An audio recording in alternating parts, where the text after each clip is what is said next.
This is the end of Eliud Lagat. The National Police Service walikuwa wanafikiria Kenyans ni wajinga sana. But here is the problem. 5 independent pathologists walikuwa wame-examine the body of Albert Omondi Ojwang. Now that Albert Omondi Ojwang was examined, they all came to the same conclusion. Albert was murdered. In complicity, by the way, police are in complicity of the murder. Now, let's listen to pathologist number 1. Amesema nini kuhusu this incident. So the cause of death is very clear, as I've just mentioned. Head injury. We also have neck compression. And we also have other injuries spread all over the body that are pointing towards assault.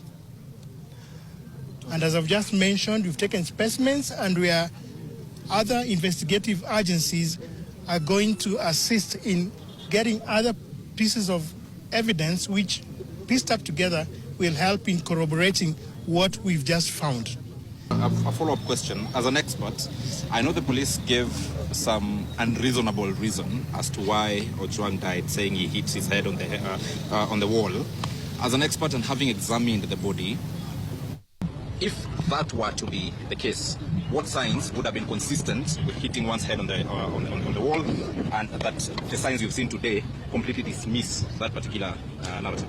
Well, when I examine the whole the pattern of the injuries, especially on the head, the bleeds, the hematoma that I found on the head, hitting against a blunt substance, a wall, would have a particular pattern, especially frontal bleeds. But the bleeds that we found on the scalp, on the skin of the head, was partially spread on all aspects, including the face, the sides of the head, and also the back of the head. When we tie up together with other injuries that are well spread in the body, including the upper limbs and the trunk, then this is unlikely to be self-inflicted injury. This is why Eliud Lagat is in big trouble and politicians are throwing him under the bus. This is the picture of Ojwang's before he was taken from his home in Homa Bay. This is after he was taken to mortuary. Do you see the difference? Such a beautiful and handsome face. And then after he was beaten to death, this is the face. As you can see, the way the lips look like, you can clearly see his eyes, you can clearly see the way hapo yote inakaa, you know. And even, you know, when you look somewhere here, all this, he's injured. Even the autopsy, after it was done, they are saying that, you know, like whatever you just had, that kuna injuries on his body, that this picture has not shown us clearly. Before I share with you what leaders had to say about this new evidence that had come to light, the likes of President William Ruto and Murkomen and many other leaders, did you know that Eliud Lagat had a son who is in Strathmore University, and he goes by the name Lagat Ryan Kimutai? I don't know whether he completed or finished his university, but his name is that. And he is trending on Twitter. Many Kenyans are saying that, for example, the likes of Reagan, Kenyans gather here. The enemy is Ryan Kimutai Lagat. We have no use for DIG Eliud Lagat. He should feel the way Meshach Ojwang is feeling. For those of you that don't know who Meshach Ojwang is, that is the father of Albert Omondi Ojwang. The sins of the father shall be borne by the children. The Bible so commands. Eliud Lagat must be arrested. Ndio tuache kutuma salamu. It's so unfortunate that some people have to think like that. Now that this is my YouTube channel and I tell you things from unbiased side, let me tell you this. Lagat Ryan Kimutai has nothing to do with this case. Mwenye amekosea watu is the father, and is the father who is supposed to be punished, who is supposed to be in jail, who is supposed to, you know, carry all the burden. Sasa baba yako akifanya makosa, imagine tuseme wewe ndio unafaa kulipia hiyo makosa. It doesn't make sense, you know, even God himself. And Mungu pia anakuuliza yako dhambi yako, na baba yako, he will be treated as an individual, you as an individual. Now, what is also scary is that the police, the National Police Service revealed the identity of Central Police Station officers interdicted over Albert Ojwang's death. Here are 6 of them. Samson Taalam, OCS, the person you are seeing here, his picture. Samuel Inganga, who is the deputy OCS. Charles Muruki, who is the duty NCO. Debian Lusweti, who is the crime aide. Peter Kimani, the cell sentry. Evelyn Kanyiri, report office personnel. Those are 6 Central Police Station officers. Mr. Speaker, we all know that because of our robust constitutional order, the independence of institutions is an extremely important value in our constitution.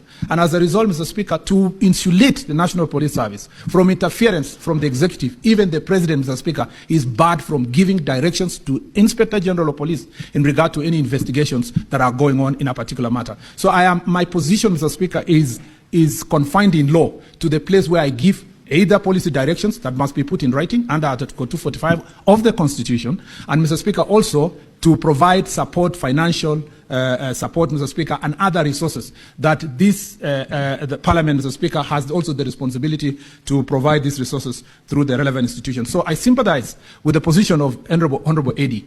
Mr. Speaker, I agree with him that something has to be done.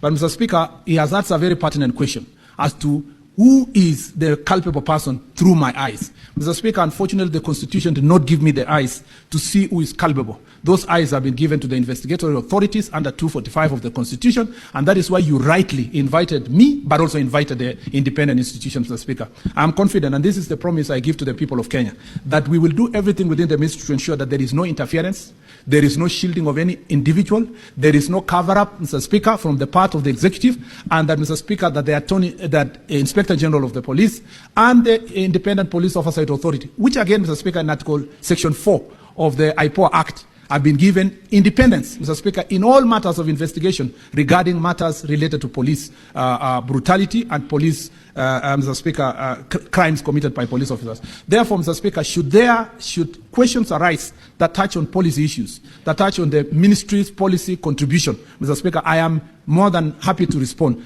But I am glad to note that, Mr. Speaker, we have with us the Inspector General of Police, who exercises that independent authority, Mr. Speaker. We have here with the IPOA, and, Mr. Speaker, we have agreed, Mr. Speaker, that the Inspector General of Police is going to therefore delve into the matter itself of what really happened so that this House can get the proper information. And then as a Cabinet Secretary, I will continue with my oversight responsibilities from the ministry's side with policy directions and to respond to this House on those issues that are policy in nature. Mr. Speaker, with your permission, therefore, I would like to invite the Inspector General of Police to first give us really an account of what really happened. And Mr. Speaker, let it be known, not just to this House, but to the country, that in the same manner that this House is demanding accountability, is the same manner I demand accountability from the Inspector General of Police, not to myself, but to the people of Kenya through this office, because this is the office of the CS that in most cases comes to this House and many forums to respond to the issues that are happening in the Inspector General's office. The same way many of you received the news of the death of Mr. Albert Ojwang is the same way I received with a lot of pain, Mr. Speaker. And I would never want this issue to continue because I sat, Mr. Speaker, where Senator Cheriot, Majority Leader, sits. And I sat behind there, Mr. Speaker, where Senator Chuto sits in the last Parliament. And, Mr. Speaker, there were cases of police brutality, including of arresting our colleagues in this House. My name and my report is on the record of this House, in the hands of this House, really advocating for good behavior among the police officers. And I think, Mr. Speaker, even as we push it from the executive, I expected the same support from this House as we push on the Order, side. Honourable Senators. Mr. May Speaker, the CS be heard in silence. Conclude, Honourable CS. This accountability, Mr. Speaker, is not negotiable. It is not debatable. Mr. Speaker, we expect every national police officer who was involved in this matter to be brought to justice expeditiously. We cannot accept kwamba kuna uhalifu inaendelea na saa zingine hata officers wetu wengine wanahusika. And that is why we say, tunasema, whether criminals are in civilian or they are in uniform, we must deal with them firmly and decisively. And the law must apply to each and every person so that we can protect the lives and property of every citizen. We must make sure. And the National Police Service, an independent institution, must discharge its responsibility independently fairly, decisively, and also with results. Na vile vile, the Independent Police Oversight Authority must make sure that officers in uniform who engage in criminal activity instead of protecting citizens must be brought to book, held to account decisively, efficiently.